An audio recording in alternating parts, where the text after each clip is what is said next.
Hello बच्चों, नमस्कार। आज मैं आपका क्लास 10th का ये आपके लिए 5वां वीडियो लेक्चर लेके आया हूँ।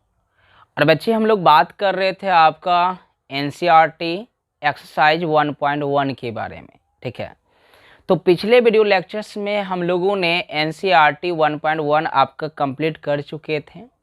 आज हम लोग एनसीईआरटी 1.1 का एग्जाम्पल करेंगे। क्यों? क्योंकि एग्जाम्पल आपका बोर्ड पूछती है और बहुत अच्छे खासे क्वेश्चंस पूछे जाते हैं, इसलिए हम लोग एग्जाम्पल्स को बहुत अच्छे तरीके से समझने का प्रयास करेंगे।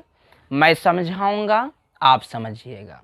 और जो भी वीडियो लेक्चर्स आप देखोगे, आप प्लेलिस्ट जाइए, प्लेलिस्ट में आप सबसे नीचे जाइएगा तो वहाँ आपके क्लास का प्लेलिस्ट बना है, वहाँ से आप वीडियो लेक्चर्स देखिएगा। उनसे क्या होगा, आपको सारे वीडियो लेक्चर्स सीरियली आपको मिलेंगे।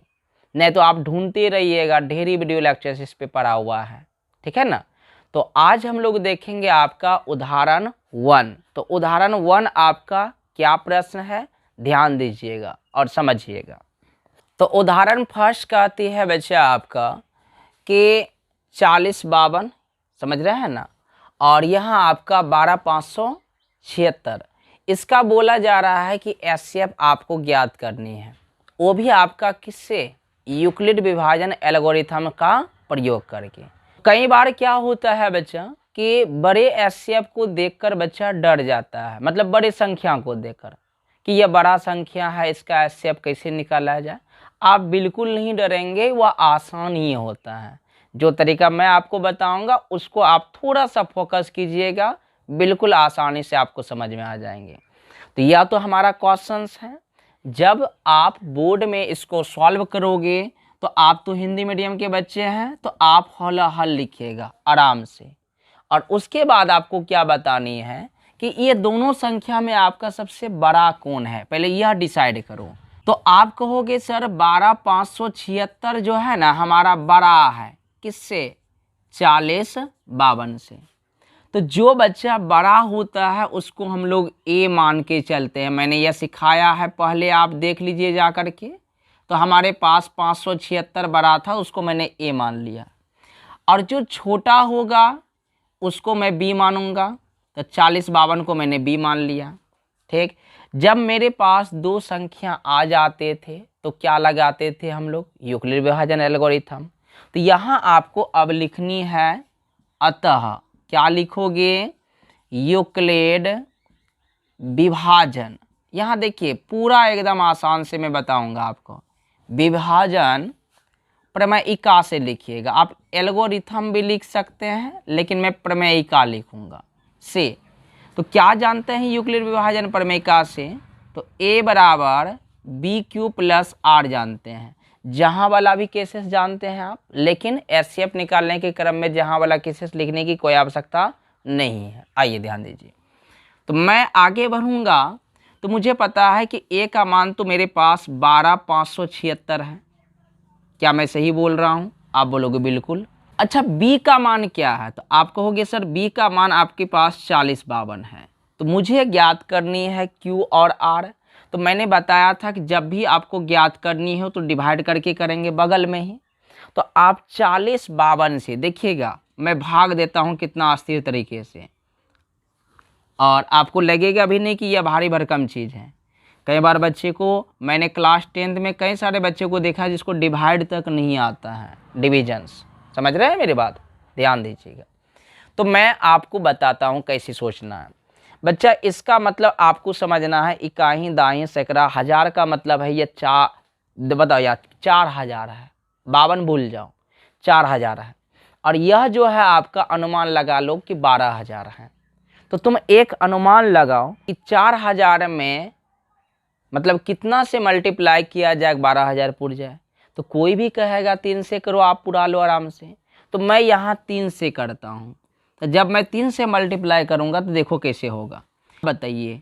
3 दूना आपका आ गया 6, और उसके बाद देखिए 5 तिया 15, हाथ में बचा कितना, 1।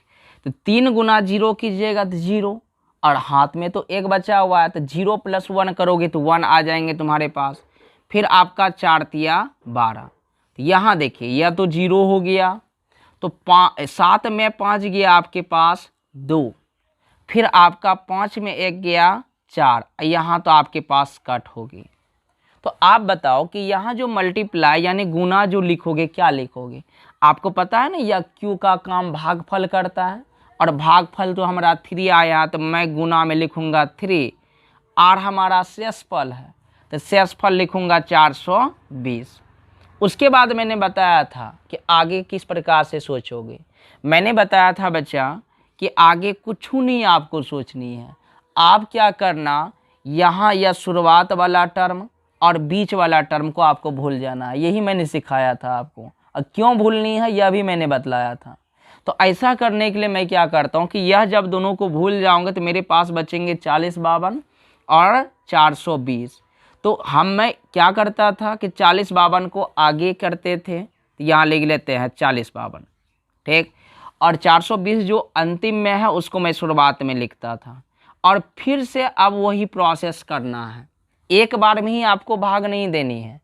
एक बार में दोगे, कई बार गलती कर बैठते हैं बच्चे। तो मैं अब 420 से भाग दूंगा किस में बताओ? 4052 में। तो मैं यहाँ लिखता हूँ 4052। अब देखिएगा मैं तुरंत इसको भी कैसे देता हूँ, आराम आराम से।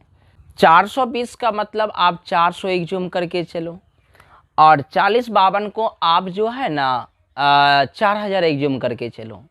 तो मैं कहूँ कि 400 को कितना से मल्टीप्लाई करोगे तो 4000 के आसपास पहुँच जाओगे। तुम कहोगे 10, तो मेरे पास तो यहाँ 20 है, तो मैं 10 से करूँगा तो ये डायरेक्टली 4200 बन जाएगा। तो मैं 9 से करता हूँ। तो 9 से यदि मैं करूँ तो आपके पास हो जाएंगे, 9 गुना 0 करोगे तो 0 मिलेंगे। यहाँ देखो 9 दूना 18, 18 के 8, हाथ में बचा 1। फिर आपका 9 चौके आपका कितना हुआ? 36, 36 और 1 हाथ में बचा हुआ था, तो यह बन गया 37। तो यहाँ बन जाएंगे 2। अब 15 में 8 गया 7, यहाँ हुआ 9, 9 में 7 गया 2, यहाँ तो यह कट गया। तो हमारे पास बचा आपका 272। तो मल्टीप्लाई यानी गुना में लिखूंगा 9, अब प्लस में 272। अब फिर अगला स्टेप बताओ हमको क्या लिखोगे? आप बोलोगे अगला स्टेप में 420 को शुरुआत में लिखनी है, क्योंकि आप जानते हैं कि इससे और इससे मतलब नहीं है। और 472 जो अंतिम में है उसको मैं शुरुआत में यहाँ लिखूंगा। इसको आगे कर दिया और लास्ट में जो था उसको आगे कर दिया उसके। अब फिर से भाग देनी है, तो तीसरा स्टेप हो जाएंगे। तो यहाँ 272 से आप डिवाइड कीजिएगा 420 को। तो आप बताइएगा हमको कितना बार में खिलाओगे? आप बोलोगे कि 272 का मतलब यह तो 300 के आसपास है, 2 बार मल्टीप्लाई करूंगा तो 600 के आसपास आ जाना है। तो मैं करूंगा यहाँ 1 बार, तो 1 बार करूंगा तो आपका यह 272 ही आना है।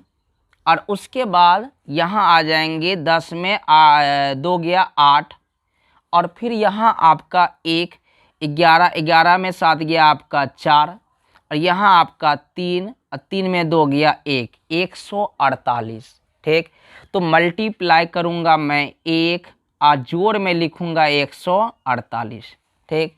तो अब मैं क्या करूँगा, अगला स्टेप 272 यहाँ आगे लिखना है, उसके आगे में 148 लिखनी है।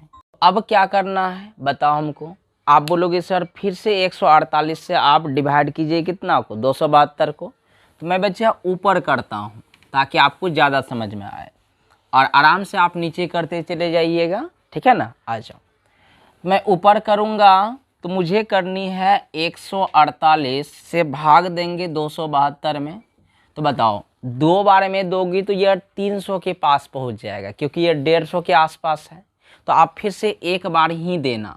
तो 1 बार अगर जा तुम दोगे तो यह बन जाएगा 4, और यहाँ बन जाएंगे 6 में 4 गया 2, और फिर यहाँ बचा आपका कितना बोलो? यहाँ बचा आपका 2 में 1 गया 1, 124। तो हमारा क्या काम है कि अब मैं क्या करूँगा कि गुना में लिखूँगा 1 और प्लस में लिखूँगा 124, लिख दिया मैंने। आप इस डिवाइड को इसी जगह कर लीजिएगा नीचे में। तो अब मैं अगला स्टेप क्या करूँगा, 148 को आगे ले आता हूँ, और उसके बाद आगे मैं उसके आगे लिखूँगा कितना 124। तो अब तो कोई भी बता देगा, ठीक। तो आपको यदि नहीं भी आता है उतना सोचने के लिए तो फिर से आप एक बार डिवाइड करो। तो जब आप करोगे डिवाइड तो आप बताओ कितना बार में खिलाएंगे। आप बोलेंगे सर एक बार में खिलाइए, तो यह बनेंगे 24, 124। तो यहाँ शेषफल बचा आपका 24। ठीक। तो मेरे पास इस बार आया गुना में 1 और शेषफल में कितना 24। फिर आगे जब मैं बढ़ूँगा तो 124 को फिर आगे करना है, फिर 24 लिखिएगा। तो फिर से आप डिवाइड करते चले जाओ। ऐसे तो अब कोई बच्चा ऐसे जनरली कर सकता है। इसको तो लिख लिया होगा आपने, मैं मिटाता हूँ इसको। अब देखना, अब इसके आगे मैं यदि बढ़ूँ तो यह मेरा क्या होना है। आप बोलोगे सर इस बार अब 24 से डिवाइड करना है 124 को। तो 24 पंचे आपका बोलो 120। पहाड़ा आता है? नहीं आता तो सीख लो थोड़ा थोड़ा करके, ठीक है। आ जाओ। तो यहाँ मल्टीप्लाई करूँगा 5, शेषफल आया मेरा 4।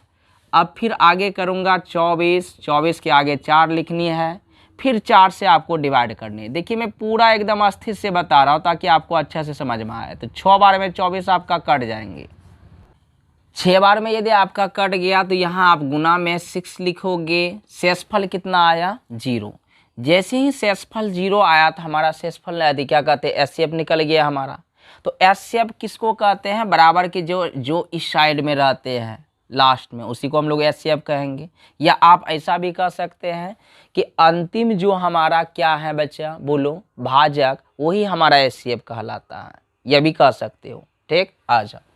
तो यहाँ लिखिएगा अतः बोलो एचसीएफ ऑफ किस कार्य। तो आप बोलेंगे 12,576 और 40,42 का एचसीएफ कितना आया? बोलो, आप बोलोगे सर 4 आया आपका। तो यही हमारा फाइनल रिजल्ट हुआ इस क्वेश्चंस का। और ये चूंकि एनसीईआरटी का क्वेश्चंस है इसलिए इसको आपको अच्छा से बनानी चाहिए, क्योंकि बोर्ड अचानक कभी कताल पूछ देती है उठा करके, ठीक। तो उदाहरण 1 मैंने समाप्त किया। अब चलेंगे उदाहरण नंबर 2 पे। तो पहले इसको आप नोट कर लो, लिखो इसको आप। उदाहरण 2 देखो, और यह क्वेश्चंस हम आपको एक्सरसाइज में इस टाइप का लैंग्वेज वाला क्वेश्चंस बताए थे, याद है ना। तो जो वहाँ का लैंग्वेज था वही वाला भाषा आपको यहाँ लिखनी है। आप याद करो जब वहाँ मैं सम और विषम सिद्ध करने के लिए दिया था, वहाँ विषम था सिद्ध करने के लिए। यहाँ एक क्वेश्चंस दिया हुआ है, कह रहा है कि दर्शाइए कि 2q आपका सम है और विषम के रूप में 2q + 1 है। तो पहली बात मुझे यह पता होनी चाहिए कि यह जो आपका रूप है यह a बराबर 2q + 1 के रूप का है। इसका मतलब हिसाब साफ है कि हमको b का मान दिया हुआ है 2। कितना? 2। तो मैंने सिखाया था ना लैंग्वेज लिखने के लिए, आप बोलोगे बिल्कुल सिखाया है। तो क्या लिखते थे बच्चा? आप बोलोगे माना, ठीक। तो माना क्या? a कोई धनात्मक पूर्णांक है। a कोई क्या? धनात्मक पूर्णांक है। जब a आपका धनात्मक पूर्णांक है बच्चा, तो आपके पास भाजक पहले से पता है, तो आप यहाँ लिख लेना। और भाजक क्या? भाजक हमारे पास b का मान पहले से पता है 2। तो जब हमारे पास दो संख्या मिल जाते हैं a और b, तो हम लोग लगाते हैं यूक्लिड विभाजन एल्गोरिथम। तो यहाँ लिखेंगे, क्या लिखिएगा? अतः यूक्लिड विभाजन क्या रे? प्रमेयिका से। जब आप यूक्लिड विभाजन प्रमेयिका से लगाएंगे तो क्या मिलेगा आपको? a बराबर BQ + R। और आपको पता है ना कि जहाँ R का जो मान होता है वह 0 के इक्वल भी हो सकते हैं, लेकिन b से हमेशा छोटा रहेंगे। तो आगे मैं बढ़ूँ तो यह बन जाएंगे a बराबर, b का मान तो आपने 2 निकाल के रखा है, यहाँ देखो।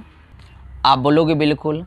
और q तो बगल में रहेंगे ही, r लिख लीजिएगा। एक स्टेप आगे चेंज हो जाएंगे अब, ठीक है। क्या चेंज होंगे? 0 से यह बड़ा रहेंगे r, लेकिन इस बार b का मान तो हमको पता चल गया 2, तो यहाँ 2 लिख देना है। तो इतना मुझे पता चल गया कि r का मान 0 से स्टार्ट करनी है, लेकिन 2 से छोटा लेनी है। तो मैं यहाँ लिखूँगा कि यदि r हमारा हो गया 0, 1, 2 ही हो सकते हैं, इससे ज़्यादा नहीं, ठीक है। तो आपका a का संभावित मान, तो a का संभावित मान, तो तो क्या क्या मान हो सकता है ए का, मुझे ज़रा बताओ। आप बोलोगे सर पहला मान तो आपका हो जाएंगे ए बराबर 2q प्लस 0, क्योंकि आपको 0 रखनी है। जब तुम 0 रखोगे तो इसको कुछ फर्क नहीं पड़ने वाला है।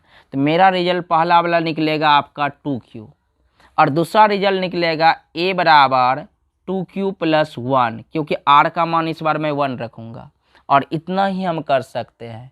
अब मुझे यह बतलानी है कि क्या यह सम पूर्णांक है, और मुझे यह बतलाने हैं कि क्या यह विषम पूर्णांक है। तो हम पहले बता चुके हैं आपको कि सम किसे कहोगे, जब 2 से मतलब जब 2 से भाग लगेगा तो उसको आप सम कहोगे, 2 से भाग नहीं लगेगा तो विषम कहोगे। तो तुम देखो अब लास्ट लैंग्वेज हमारा क्या है, देखिएगा ध्यान से। मैं ऊपर मिटाता हूँ, आप मुझे रोकना नहीं, बिल्कुल मत रोकना। चलो तो आगे जो हम लोग लिखेंगे, क्या लिखेंगे देखिएगा। तो आइए लिखते हैं। आपको लिखना है कि चूंकि 2q जो है ना बच्चा 2 से विभाज्य है, 2 से भाग दोगे फट से भाग लग जाएंगे, 2 से पूर्णतः विभाज्य है। पूर्णतः क्या है बच्चा, विभाज्य है। तो 2 से विभाज्य है तो इसका मतलब यह आपका इसीलिए क्या हो जाएंगे, इसीलिए 2q एक क्या है बच्चा, सम पूर्णांक होगा, सम पूर्णांक है। एक बात तो यह फिक्स हो गया, हमने कर भी दिया, ठीक। और नीचे आपको बतानी है फिर से कि चूंकि आपका इसी प्रकार से 2q प्लस 1 का अगर जब मैं बात करूं तो यह 2 से आपका पूर्णतः विभाज्य नहीं है। दोनों कंडीशन यहाँ पूछा था, यदि मैं दोनों कंडीशन इसीलिए मैं बता रहा हूँ। तो पूर्णतः विभाज्य बोलो नहीं है, तो जब नहीं है इसका मतलब यह विषम पूर्णांक है, यहाँ लिखेगा। इसीलिए 2q प्लस 1 एक क्या है बच्चा, विषम पूर्णांक है, विषम पूर्णांक है।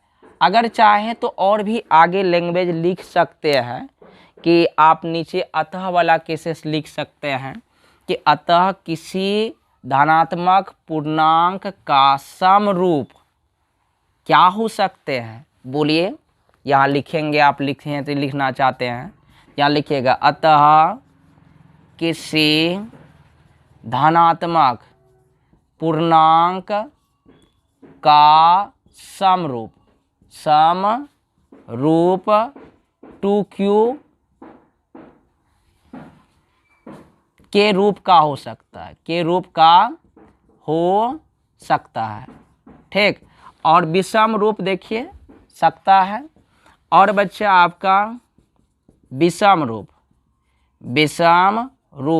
2q प्लस 1 के रूप का हो सकता है, के रूप का हो सकता है। अब सुनो मेरी बात, अगर तुम्हारी इच्छा है इसको लिखने का तो लिखो, अगर नहीं इच्छा है तो आप यहाँ तक भी लिख करके अपना काम धूमधाम से चला सकते हैं, कोई दिक्कत वाली बात नहीं है, ठीक है। तो इसको नोट करो, फिर मैं अगले क्वेश्चंस की ओर बढ़ूंगा। लिखिए इसको आप। क्या आपका उदाहरण नंबर 3 क्या कहती है, देखिएगा ध्यान से। तो यह भी प्रश्न हम बता चुके हैं पहले, आपको सेम टू सेम लैंग्वेज लिखनी है, थोड़ा भी अंतर नहीं करना है।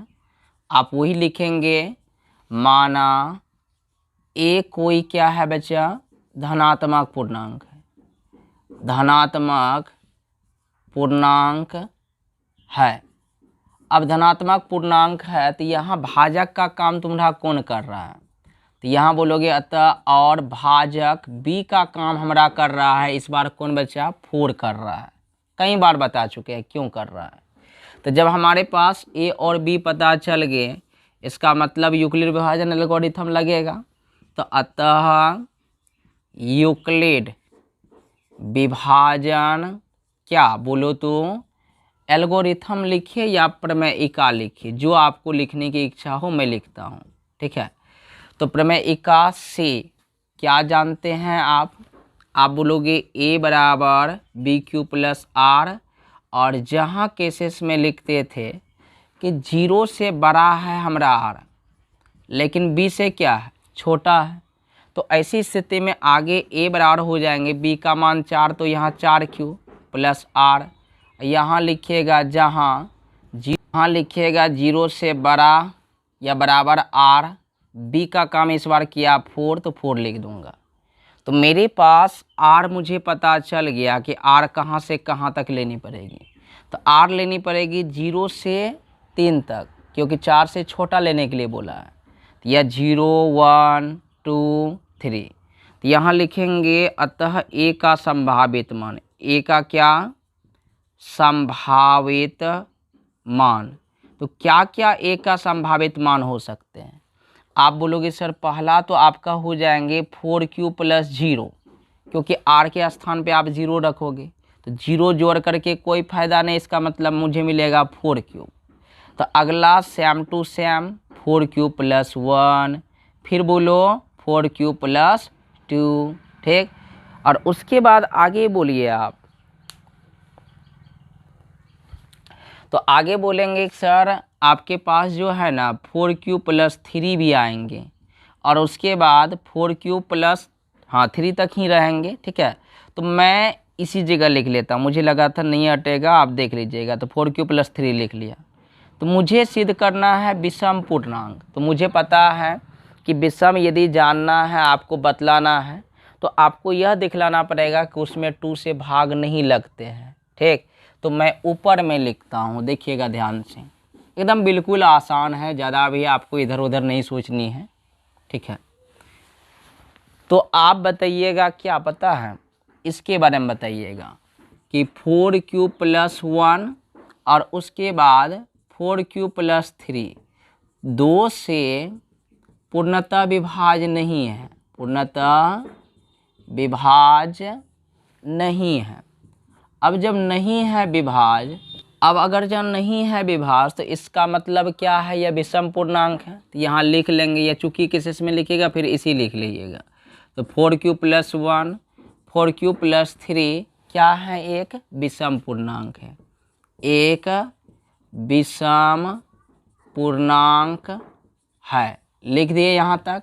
आप चाहें तो वो अतः वाला केसेस जो बताए थे ना, उसको लिखिए, अन्यथा आप छोड़ भी सकते हैं। तो आप बोल दीजिएगा कि अतः क्या बोलिएगा कि किसी धनात्मक, ठीक है, पूर्णांक का विषम रूप, कौन सा रूप, विषम रूप 4q प्लस 1 4q प्लस 3 के रूप का होता है, के रूप का होता है। बस खेल खत्म।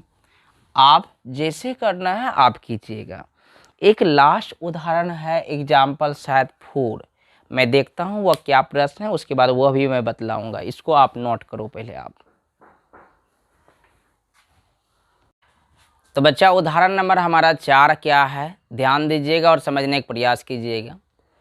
मैक्सिमम बच्चे क्या करते हैं, इस क्वेश्चंस को देखते हैं, फट से 420 और 130 का एसएफ निकाल लेते हैं। लेकिन थोड़ा सा हम लोगों को क्लियरिटी भी होनी चाहिए कि हम लोग एसएफ निकालते कैसे हैं या क्यों निकालते हैं।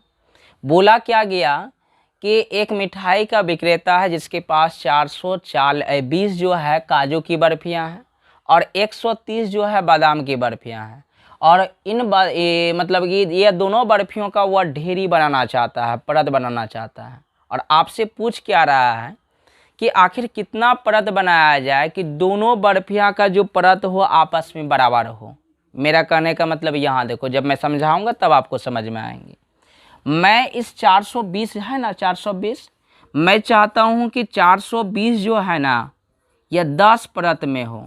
ऐसा मैं क्यों चाह रहा हूँ, या तुम देखो ध्यान से, अगर 10 परत में मैं 420 को लगाऊंगा, इसका मतलब एक परत में मुझे लगाना पड़ेगा कितना बर्फियाँ, बोलो 42 बर्फियाँ लगाना पड़ेगा। कितना, 42, ठीक है। और ऐसा करने के बाद यहाँ देखिए ध्यान से, अब 42 कितना लगेगा उससे हमको मतलब नहीं है, मैं 10 परत बनाऊंगा, 2 3 4 5 6 7 8 9 10 लगा दिया। अब मेरे पास 130 जो है बादाम की बर्फियाँ, उसको भी मैं मानूंगा कितना पता है, देखो यहाँ ध्यान से कि 130 को मैं 10 परत इसमें भी बांट रहा हूँ। अब 10 परत में क्यों बांट रहा हूँ यह भी हम बात करेंगे। तो मेरे पास प्रत्येक परत में 10 बर्फियाँ लगाना पड़ेगा, 13 बर्फियाँ लगाना पड़ेगा, समझ रहे हैं। तो 1 2 3 4 5 6 7 8 9 एक, 1 2 3 4 5 6 7 8 9 10।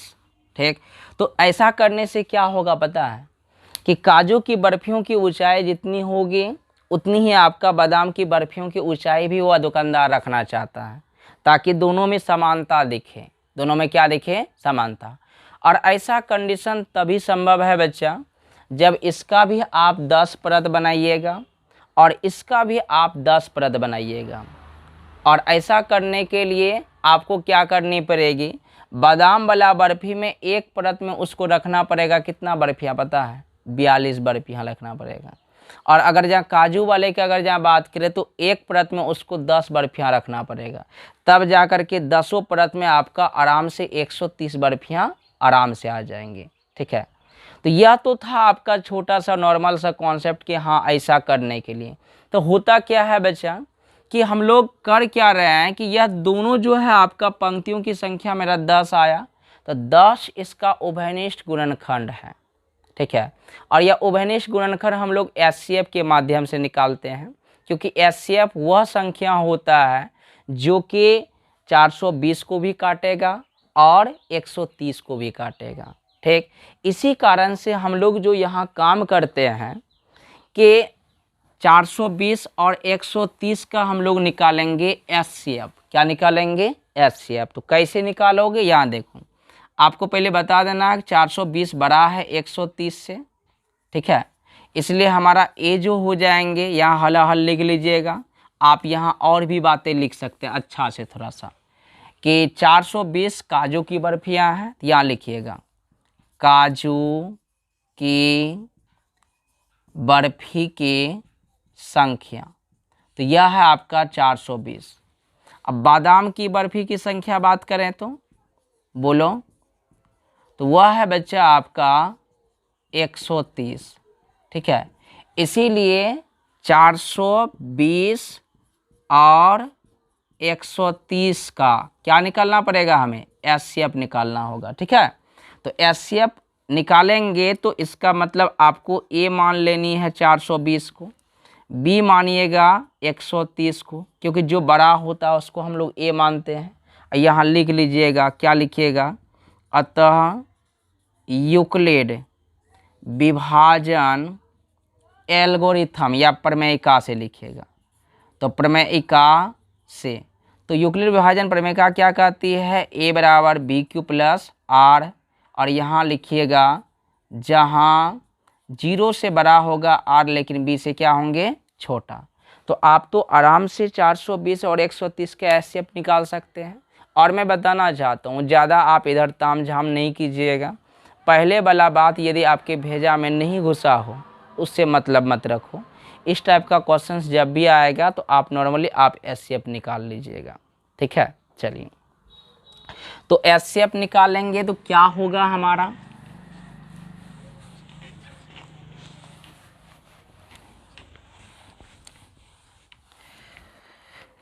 तो एचसीएफ में हो जाएंगे हमारे पास, यहाँ देखो, यहाँ आपको जहाँ वाला केसेस लिखने की कोई ज़रूरत नहीं है। ठीक है ना, मैंने बताया भी था कि यूक्लिड विभाजन में आपको लिखने की कोई ज़रूरत नहीं है। तो ए का मान हमारे पास 420 है और बी का मान है 130। तो मैं 130 से डिवाइड करूँगा 420 को। कितना बार में खिलाओगे बोलो हमको, एक अंदाज़ा बताओ। तो आप अंदाज़ा लगाओगे 13 या 39। ठीक है, तो 3 से मैं लगाता हूँ तो यह बन गया आपका 390। ठीक है, तो यहाँ बना आपका 0, यहाँ बना आपका 3, और यहाँ तो आपके पास कट मतलब 30 शेषफल बचा। तो मल्टीप्लाई करूँगा मैं 3 से और शेषफल लिखूँगा 30। तो आगे स्टेप हमारा हो जाएंगे 130, यहाँ लिखेंगे 30। तो 30 से अगर आप डिवाइड कीजिएगा कितना को? 130 को, तो यह बन जाएंगे आपके पास कितना बार में रहे? अब आप बोलोगे सर 4 बार में दो, क्योंकि 120 खाएगा 4 बार में। तो यहाँ आ जाएंगे आपके पास 1 गया काम से। इसका मतलब गुना 4 शेषफल प्लस में 10 लिखेंगे। उसके बाद 30 आगे लाइए, 10 उसके आगे लाइए। तो अब हमको बताइएगा कि 10 में आप कितना बार में 30 खिलाओगे? बोलोगे आप सर 3 बार में हम खिला देंगे, तो 3 बार में खिलाइएगा तो प्लस शेष फल तो 0 बच गया। इसका मतलब एचसीएफ जो हुआ, एचसीएफ आप किसका बोलो 420 और 130 का कितना हो गया 10। ठीक है, तो आप बोल सकते हैं अतः पंक्तियों की संख्या मुझे 10 रखनी होगी। ठीक है, जो कि न्यूनतम स्थान के रहेगा। तो लिख लो कि मैं ही लिख दूं।